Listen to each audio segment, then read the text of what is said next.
세계에서 가장 좋은 ETF 중 하나는 QQQ로 10년 평균 수익률이 17.38%입니다. 자, 미국 주식시장 전체 인덱스, 즉 VGT는 10년 평균 수익률이 19.6%이고 그 VTI는 10년 평균 수익률이 11.15%인데요. 이 세 가지를 강력한 포트폴리오에 함께 담으면 이런 수익률로 큰 돈을 벌 수 있습니다. 세계 평균은 약 15%의 수익률이며 매월 $500만 투자해도 25년 후에는 130만 달러 이상을 보유하게 됩니다. 자, 이번에 조금 주식시장이 혼란기를 겪기도 했습니다. 그래서 좀 수익률이 아마 내려갔을 거예요. 그래도 이 ETF들을 이기긴 어렵다, 이 말을 하는 것입니다. 자, 이런 수익률을 얻으려면 ETF 투자에서 사실 실수를 줄여야 되거든요.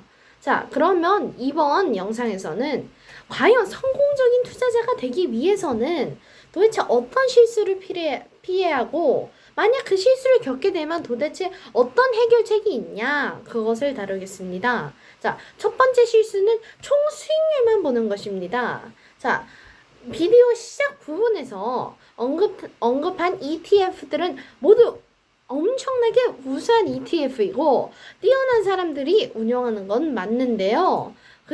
하지만 포트폴리오 중에서 가장 높은 수익률만 있는 것을 고르면 안 되는 이유가 있습니다. 자, 그런데 여기서 레버리지 ETF들은 포함을 하지 않겠습니다. 왜냐하면 레버리지 ETF들은 전 영상에서 말씀드렸듯이 엄청나게 떨어질 수도 있고 엄청나게 가격이 올라갈 수도 있지만 결과적으로는 무조건 가격이 떨어지게 되는 이유를 설명해 드렸는데요. 그 영상도 이쪽에서 가서 보시기 바라겠습니다. 자, 첫 두 ETF를 살펴보면 QQQ는 57% 이상이 기술 섹터로 운영되고 있습니다. 자, QQQ는 인베스코 QQQ 퍼스트 트러스트 ETF를 뜻하는데요. 나스닥 100을 추종하는 ETF입니다. 자, 상위 10개 종목에는 애플, 마이크로소프트, 아마존, 엔비디아와 같은 맥7, 즉 매그니피센트 7이라 불리는 기업들과 대표 기술주 기업들이 밀집되어 있는 것을 볼 수 있습니다. 자, 그런데 여기 아래 거, 즉 VGT, 사실 제가 아까 말한 게 좀 잘못되긴 했는데요. VGT는 테크놀로지 ETF, 즉 QQQ랑 비슷한 거라고 보시면 되겠습니다. 자, VGT는 100%가 정보기술 분야입니다. 아까 말했듯이 QQQ인데 뭔가 좀 과격한 QQQ다, 이 말입니다. 왜냐하면 VGT는 나스닥 100을 정확히 추종하진 않아요. 어떻게 하냐면 나스닥 100에서 얘 기술이다 해서 뽑아서 나온 게 VGT예요. 자, QQQ는 나스닥 100을 그냥 그대로 수용하는 거. 나스닥에는 기술주 외에도 다른 종목이 있다는 점 다 알고 계시죠? 자, 그러면 BGT는 내 기업들을 보면 애플, 마이크로소프트, 엔비디아가 다시 등장합니다. 특히 펀드의 40% 이상이 애플과 마이크로소프트가 갖고 있다는 건데요. 자, 이 두 ETF의 종목을 찾아보면 QQQ 보유 종목의 33%가 BGT에 있으며 가중치 측면에서는 약 50%가 두 ETF 사이에 중복됩니다. 자, ETF 중복을 Fund Overlap라고 전문 용어로 말하는데요. 자, 이는 기본적으로 동일한 것을 구매하거나 매우 유사한 것을 두 곳에서 지불하고 있다는 것을 의미합니다. 자, QQQ에 애플과 마이크로소프트가 많이 포함되어 있잖아요. 근데 BGT에도 애플, 마이크로소프트가 40% 이상을 차지하고 있다는 점이 엄청나게 단점이긴 합니다. QQQ와 같은 기술 중심 펀드와 BGT와 같은 완전 기술 펀드에서 많은 중복이 있는 것은 사실 당연하거든요. 근데 많은 사람들이 관가하는 것은 BTI와 같은 기초적인 ETF이긴 합니다. 자, 대부분의 사람들은 BU, 즉 세계 전체 시장 인덱스와 BTI를 포트폴리오에 갖고 있긴 한데요. 자, 그런데 여기에 다른 것을 추가해야 됩니다. 자, 지금 컴퓨터가 배터리가 많이 없네요. 자, 그런데 어찌 됐든 QQQ의 100개 종목 중 93%가 이미 BTI에 포함되어 있습니다. BTI를 갖고 있는데 QQQ를 구매한다면 새로운 게 7%밖에 안 들어간다는 거예요. 자, 그러면 100달러치를 구매했으면 7달러치밖에 안 받는 겁니다. 자, 너무 가장해서 표현하긴 했는데요. 왜냐하면 애플, 마이크로소프트 같은 회사들이 전체 펀드의 많은 지분율을 갖고 있긴 합니다. 자, 그런데 이런 실수는 일부 사람들이 생각하게 만드는 것이 아니에요. 사실 많은 사람들이 펀드 종목 자체가 나쁜 것이라고 생각하긴 하거든요. 근데 사실 아니에요. 그러면 내가 왜 도대체 펀드 종목이 나쁜 거라고 말하는 거야? 왜? 그게 아니라 펀드 중복이 있으면 그것을 이해하고 그다음 실제로 얼마나 많은 중복이 있는지를 알아야 돼요. 자, 지금까지 살펴본 예시에서 QQQ, BGT, BTI를 보면 이들 모두 있는 종목과 실제로 소유하고 있는 비율 그리고 어떤 것이 다른 것보다 더 가중치가 있는지 이해하는 게 중요합니다. 자, 여기에서 갑자기 집중 상식 하나 들어갈게요. 자, ETF들은 보통 market cap weighted, 즉 시가총액을 기준으로 비례를 합니다. 시가총액 기준으로 하면 당연히 엄청나게 시가총액이 높은 기술주들이 펀드의 많은 퍼센트를 갖고 있을 수밖에 없다고요. 자, 마이크로소프트는 시가총액이 총 4,400조입니다. 코스피는 시가총액이 2,000조밖에 안 된다고요. 자, 이 뜻은 코스피에 있는 모든 주식들을 다 팔아도 마이크로소프트의 반을 못 산다는 것입니다. 자, 엄청나게 슬픈 사실이긴 하지만 사실이에요. 자, 그 다음에 각각에서 애플, 마이크로소프트, 엔비디아를 구매하고 있다는 것을 이해해야 합니다. 따라서 개별 기업에 투자하고 싶고 ETF 포트폴리오에 주식을 조금 더 추가하고 싶다. 애플이나 마이크로소프트 주식을 더 추가하는 것은 이미 많이 가중되어 있기 때문에 가장 유익한 아이디어는 아닐 거예요. 자, 그런데 하지만 연구를 하고, 즉 연구는 리서치를 한다는 건데요. 다음 영상에서 펀더멘털 어널리시스, 즉 회사의 가치를 판정하는 방법에 대해 알려드리긴 할 텐데요. 자, 그 연구를 하고 그 회사를 정말 좋아한다. 근데 사실 그 회사를 좋아한다라고 말하면 안 되는 게 회사에서 수익률을 많이 냈어. 막 190% 냈어. 그래서 나 이 회사 정말 좋아. 나 이거 수익 많이 냈다고 사람들한테 온 동네 떠벌리고 다녀요. 그러면 회사에 사랑이 빠진다고 해야 될까요? 그렇게 되면 계속 그 회사가 가치가 떨어져. 점유율이 떨어져. 그래도 계속 좋아한단 말이에요. 그거를 빨리 팔아버려야지. 그걸 갖고 있으면 안 돼요. 자, 그 다음에 두 번째 실수는 다양화에 대한 오해입니다. 자, 항상 발생하는 가장 큰 실수 중에 하나인데요. 첫 번째 실수와 연결되는데 전통적으로 가장 최적의 투자 방법은 펀드 종목이 거의 또는 전혀 없어야 한다는 아이디어였습니다. 자, 하지만 세상이 좀 많이 바뀌었어요. 다양화가 매우 중요하다고 하는 사람들이 있는데요.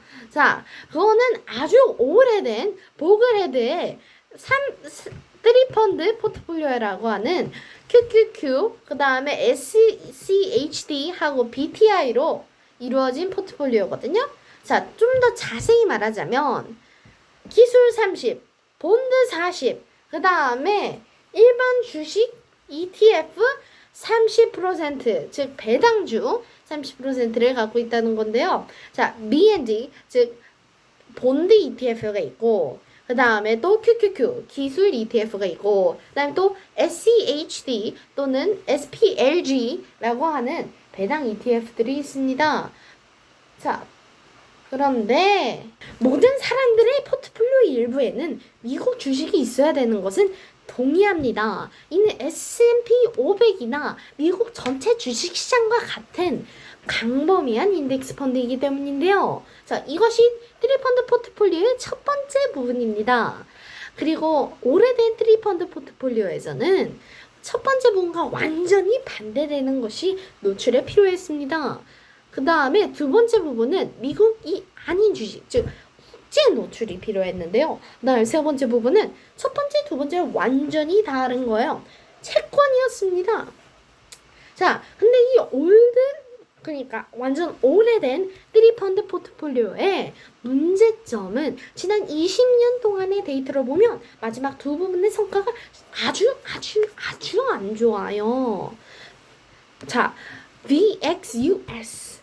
보통 그걸 뭐라고 하냐면 VXUS라고 하지 않고 VXUS 끊어서 말하긴 하거든요. 자, 그게 국제 주식시장 ETF입니다. 자, 지난 10년 동안 수익률이 불과 3.7%밖에 안 되는데요. 물론 우리 코스피보다는 엄청나게 성과가 좋긴 하지만, 자, 그 다음에 그리고 우리의 채권 ETF인 BND ETF는 수익률이 연간 1.3%밖에 안 돼요. 이는 끔찍한 성과입니다. 사실 이번에 더 내려가가지고 이제는 아예 손해를 보는 상황까지 생겼습니다. 자, 사실 채권보다는 사실 국제 ETF가 훨씬 난데요. 그 이유는 또 다른 영상, 즉 펀더멘털 어널리시스, 회사의 가치를 판정하는 방법을 다룬 영상에서 또 같이 다루겠습니다. 자, 현명 투자자들, 즉 워렌 버핏처럼 제 목표는 세상에서 가장 다양화된 투자자가 되는 것이 아닙니다. 최대 다양화에 대한 상은 없어요. 버핏은 다양화는 무지에 대한 보호책입니다. 시장에 대한 상대적으로 나쁜 일이 일어나지 않도록 하려면 모든 것을 소유하면 됩니다. 그것은 비즈니스를 분석하는 방법을 모르는 사람에게는 완벽하게 건전한 방법입니다. 비즈니스를 분석하고 가치를 평가하는 방법을 알고 있다면 50개, 40개, 30개의 수라하는 것은 미친 짓입니다. 왜냐하면 그렇게 많은 훌륭한 비즈니스가 한 사람이 알 수 있지 않기 때문입니다. 정말 훌륭한 비즈니스가 있는데 매력도 목표에서 30이나 35위 있는 것에 돈을 넣고 1위에 더 많은 돈을 넣지 않는 것은 제게는 미친 짓처럼 보입니다. 적절한 다양화를 위해서 28개의 주식을 소유할 필요가 있을까요? 말도 안 됩니다. 라고 말했습니다. 여기서 좀 욕이 많이 나오긴 했는데요. 실제로 그렇게 말했습니다. 자, 그럼 물론 워렌 버핏은 40개가 넘는 주식을 소유하고 있긴 한데요. 자, 그것은 쉿 하고 넘어가겠습니다. 자, 목표는 최고의 장기적 안정성을 갖춘 최고의 수익이라는 점은 굉장히 잘 짚어주셨는데요. 자, 목표는 일관성과 지속 가능성이 있어야 됩니다. 그 다음에 새로운 3펀드 포트폴리오를 그 옆에 있는 사람이 만들어줬는데요. 자, 한번 공개 박도하겠습니다. 자, 출처는 여기 아래다 적어놓긴 할 텐데요. 자, 그 다음에 세 번째 실수를 먼저 말해두도록 하겠는데요. 자, 잦은 포트폴리오 변경입니다. 마지막 일반적인 실수는 지금까지 언급한 것 중 가장 큽니다. 펀드 중복을 주의하고 포트폴리오를 모니터링해요. 모니터링하여 너무 많은 중복이 없거나 적어도 실제 투자하고 있는 것이 무엇이고 맨날 많은지를 이해해야 된단 말이에요. 너무 많이 말했다. 자, 세계에서 가장 최적으로 다양화된 포트폴리오를 갖는 것에 대해 걱정하지 마세요. 왜냐면 그거는 쓸데없는 짓이다 이 말입니다. 자, 그 다음에 여기서 보는 일반적인 실수는 사람들이 자신의 포트폴리오 잘못돼서 또는 가장 최적하지 않았다는 것을 깨달기 시작하면 새로 배운 것에 대한 매월 또는 매달마다 계속 변경하는 것입니다. 변화 자체가 문제는 아니에요. 포트폴리오 리밸런싱이라는데 사실 정말 당연한 것입니다. 자, 그런데 방법이 문제라는 거예요. 자, 내가 당신에게 이 ETF를 가져야 한다거나 이것을 가지지 말아야 한다고 말할 수 없는 이유는 각자 다른 투자 전망을 가지고 있기 때문인데요. 자, 예를 들어 리츠, 즉 REIT, REITs는 특히 배당 투자, 놀라운 현금 흐름 및 수동소득을 가져오는데 놀랍습니다. 자, 왜냐하면 리츠는 무조건 법적으로 90% 이상의 추가 수익을 배당주들에게 배당해야 되기 때문인데요. 자, 그 다음에 있는 투자된 돈의 측면에서 포트폴리오의 절반을 차지하는 사람도 사실 엄청나게 많은데요. 그래서 따라서 리치나 그 형태의 더 많은 부동산 추가하면 한 섹터에 너무 많은 투자를 하게 되어 리스크가 증가할 것입니다. 투자 세계에서 가장 큰 실수는 다른 사람의 투자를 그대로 따라하거나 추가 연구 없이 복사 붙여넣기 하는 것이며 투자하는 것이 무엇인지 이해하기 못하는 것입니다. 투자 자체뿐만 아니라 포트폴리오의 전체 목표가 무엇인지도 이해해야 됩니다. Z3 펀드 포트폴리오에서는 특히 투자를 처음 시작하거나 투자 포트폴리오를 개편하고 재조정해야 하는 경우 가장 시작하기 좋은 곳입니다. 이 세 가지는 제 주식 및 ETF 포트폴리오에 많은 부분이 차지합니다. 적어도 한 50% 이상 거기 안에 다 들어가 있습니다.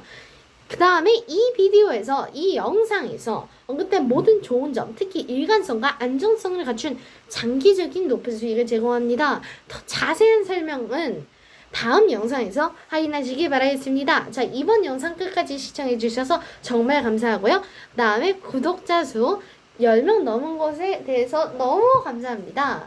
자, 안녕히 가세요.